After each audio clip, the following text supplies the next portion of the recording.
वहाँ पहुँचने के बाद हालात कैसे थे? मतलब स्नो तो हो ही रही थी, लेकिन इतनी मुश्किलात वहाँ पे थी कि वहाँ पर रहना और होटल वगैरह सारा। उस्मान, आप क्या समझते हैं ये हालात जो वाकया पेश आया मरी में, किसकी गलती है? भाई मैं आपसे जानना चाहूँगा। हमें पता चला है कि 4 लोग जो वहाँ पर गाड़ी में फोत हुए हैं वो आपके दोस्त थे। वो क्या वाकया था? क्या वाकई वो आपके दोस्त थे या वहीं पर मिले थे? हेलो अस्सलाम वालेकुम, मैं हूँ आपका अपना होस्ट अरसलान शहजाद और आप देख रहे हैं एबी न्यूज़। तो नाज़रीन, आज हम बात करने वाले हैं सानिया मरी के। ये 4 नौजवान उस हालात से बचकर वापस आए हैं, तो इन्हीं से जानते हैं कि क्या हालात थे वहाँ के। जी अस्सलाम वालेकुम। जानते हैं। अस्सलाम वालेकुम। वालेकुम सलाम। सर क्या हाल चाल है? अल्हम्दुलिल्लाह, अल्लाह का शुक्र। क्या नाम है? उस्मान। उस्मान, मुझे बताइएगा कि जब आप लोग यहाँ से सबसे पहले जा रहे थे, कि आपको पता था कि वहाँ के हालात ऐसे हैं या आप कुछ और सोच के निकले थे? नहीं, जब हम यहाँ से निकल रहे थे हमें आइडिया था कि हालात ठीक हैं, इतने ज़्यादा ख़राब नहीं थे, बस ठीक थे। घर वाले भी कह रहे थे कि इस मौसम में ना जाओ, लेकिन हमें जाने का जुनून सवार था और फिर इसलिए हम निकल गए यहाँ से।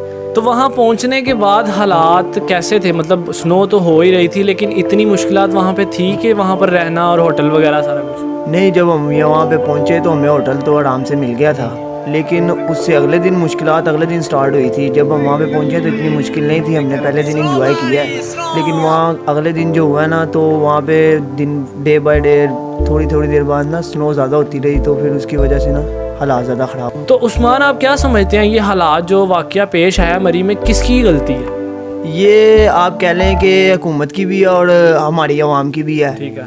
क्योंकि हुकूमत की इसलिए है कि हुकूमत ने कहा भी है कि वहाँ पे इतनी जगह है, बिल्कुल। और अवाम हमारे मेरे ख्याल से पहले आगाह किया जा रहा था कि ना किया जाओ। जा रहा था जी, लेकिन हमारी अवाम ऐसी है कि आपको पता पाकिस्तानी अवाम, हम भी हैं उसमें। हाँ, हम भी हैं उसमें, लेकिन ये जहाँ पे आप समझ लें कि 4000 गाड़ी खड़ी करने की जगह वहाँ पे 12000 गाड़ी चली जाएगी, तो ट्रैफिक तो ब्लॉक होगी, और उसी वजह से ऐसे हालात पैदा हुए हैं। अच्छा उस्मान, मैं आपके पास बाद में आता हूँ। भाई मैं आपसे जानना चाहूँगा, हमें पता चला है कि 4 लोग जो वहाँ पर गाड़ी में फोत हुए हैं वो आपके दोस्त थे। वो क्या वाकया था? क्या वाकई वो आपके दोस्त थे या वहीं पर मिले थे? वहाँ पे जब हम खाना खाने गए थे ना होटल पे, वहाँ पे दूसरे दिन जब हम शाम को गए ना, तो वहाँ पे वो 7 बजे टेबल पे बैठे थे दोस्त हमारे। वो जो 4 लोग थे। वो फ्रेंड बने, एक दोस्त बना, बातचीत थी उनके साथ। उन्होंने खाना खुना हमारे साथ खाया, मतलब 7 बजे टेबल पे।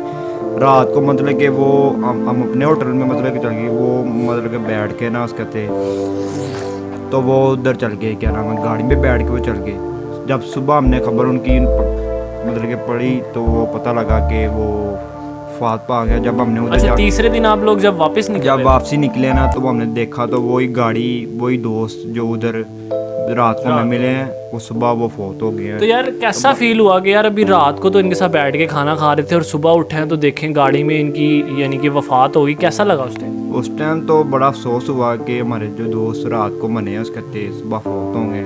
हम तो उनके लिए दुआ ही कर सकते हैं, और घर वालों को सब्र अता फरमाए, उनके भाइयों को भी सब्र अता फरमाए। मज़ीद यही कि लोग यही कह रहे थे कि ये हीटर की वजह से उसके थे, और गाड़ी में उसके थे हीटर चला, सांस की दुश्वारी हुई, और उसकी वजह से बर्फबारी हुई, सांस ना लेने की वजह से वो फोत हो गई। यानी कि हीटर मेन वजह बताइए। मेन हीटर भी बता रहे, लोगों ने तो बचाने की बड़ी कोशिश की। आपको क्या लगता है कि उनको होटल क्यों नहीं मिला वहाँ पर? क्योंकि होटल बहुत महंगे थे उसके थे। जब हम गए थे तो आप तो सस्ते थे। जब 2 दिन मतलब कि गुजरे ना, 1-2 दिन गुजरे, तो वो होटल जब बर्फबारी हुई तो वो मज़ीद होटल महंगे हो गए। जो 20,000 का कमरा था वो 40,000 में मेरा 40,000 रुपये का कमरा मेरा था। ये भी इतना मतलब कि VIP नहीं, मतलब कि बस एक नॉर्मल कमरा मेरा था उसके थे। अगर हीटर वाला लेना तो फिर समझ लो कि आपकी पहुंच से बहुत दूर था उसके साथ। स्पेशली जो स्पेशल लेना वो तो आपकी पहुंच से बहुत दूर। वहाँ पे फिर समझ लो कि 2 दिन आपका गुजारना बड़ा मुश्किल हो गया। अच्छा, अस्सलाम वालेकुम। वालेकुम सलाम। क्या नाम है? बिलाल। मुझे बताइएगा कि वहाँ का आपका जो सफ़र था, यानी कि अगर आपने और रहना था अभी या फिर आपका उसी दिन वापस आने का प्लान था, क्या चीज़ थी? नहीं, हमने तो जब गए थे हमने 8-9 हज़ार का कमरा किराए पे लिया था, मगर जब हालात ख़राब हो गए, हमने एक दिन और लाना था, तो वो होटल वालों ने किराया बढ़ा दिया। तो कितना बढ़ा दिया? कम से कम जब हमने लिया था 8-9 हज़ार था, जब वो एक दिन और आना था उन्होंने कहा 25,000 दोगे तो आपको अंदर 25,000 रुपया कमरे का? जी, एक कमरे का 25,000। और हीटर भी नहीं था, बहुत गंदा हीटर था, ना चलता था, ना गर्म पानी आता था, ठंडा पानी यूज़ करते थे। तो जब हमने कहा हमने रेंट नहीं हमसे नहीं अफोर्ड हुआ तो उन्होंने हमारे ना बैग उठा के बाहर रख दिए होटल वालों ने। अच्छा। तो जब हमने कहा चलो घर की तरफ निकले, यानी कि वहाँ के हालात देखकर आपने फैसला किया कि घर करवाना हुआ था। जी हमने फैसला किया तो घर की तरफ निकल आए। फिर हमें रास्ते में कोई गाड़ी ना कोई, वहाँ पर तो रास्ते भी बंद थे, कन्वेज नहीं थी, तो कैसे आए? हम पैदल ही चलते हुए, कोई कन्वेंस नहीं थी। हम मरी से लेके इस्लामाबाद तक पैदल ही चलते हुए। मरी से लेकर इस्लामाबाद तक पैदल चले हो? जी मरी से लेके इस्लामाबाद तक कितने घंटे? 5-6 घंटे हमें हो गए थे पैदल चलते हुए।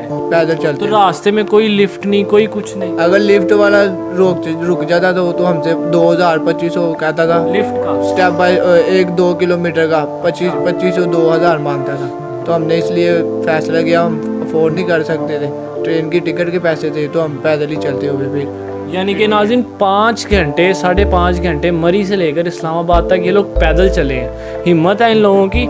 तो फिर उसके बाद मतलब पहुंच गए थे नीचे? जी पहुंच गए। तो सर्दी बहुत थी, तो रास्ते में कितनी मुश्किलात आई हो? रास्ते में तो बहुत मुश्किलात, जो भी चीज़ वगैरह लेनी थी, एक अंडे वाला गुजरा, उससे अंडे के हमने कहा सर्दी है चलो एक अंडा खा लेते हैं। अंडे वाले से पूछा अंडा कितने का, वो कह रहा 500 का। 500 रुपए का अंडा? 500 का अंडा। तो हम वहीं सर पकड़ के बैठ गए। हमने कहा यहाँ 500 का अंडा, हमने वो खाया ही नहीं। फिर हम पैदल चलते चलते इस्लामाबाद पहुँच गए। तो मुझे आप बताइएगा। अस्सलाम वालेकुम।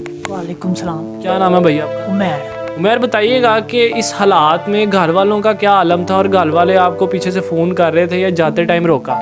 नहीं, जाते टाइम तो घर वालों ने बहुत रोका था, लेकिन हालात इतने ख़राब नहीं थे, सही थे। जब उधर पहुंचे हैं तो हालात ज़्यादा ख़राब हो गए। पीछे से बहुत कॉल आई दोस्तों की भी, तो घर वालों की बहुत परेशान थे। जी तो नाज़रीन आपने जाना कि ये लोग इतने खौफजदा हो गए थे कि इन्होंने अफरा तफरी में 5 घंटे सिर्फ पैदल सफ़र किया है, क्योंकि ये वहाँ के हालात देखकर डर ही बहुत गए थे। सबसे पहले तो इनके घर वाले कह लें या ये लोग कह लें बहुत खुश नसीब हैं कि उस वाक़े से बचकर वापस आ गए हैं। अल्लाह ताला इनको और आगे से तंदुरुस्ती दे, और हम दुआ गो हैं उन लोगों के लिए जो लोग इस वाक़े का शिकार बने। इसी तरह अपने मेज़बान अरसलान शहजाद को इजाज़त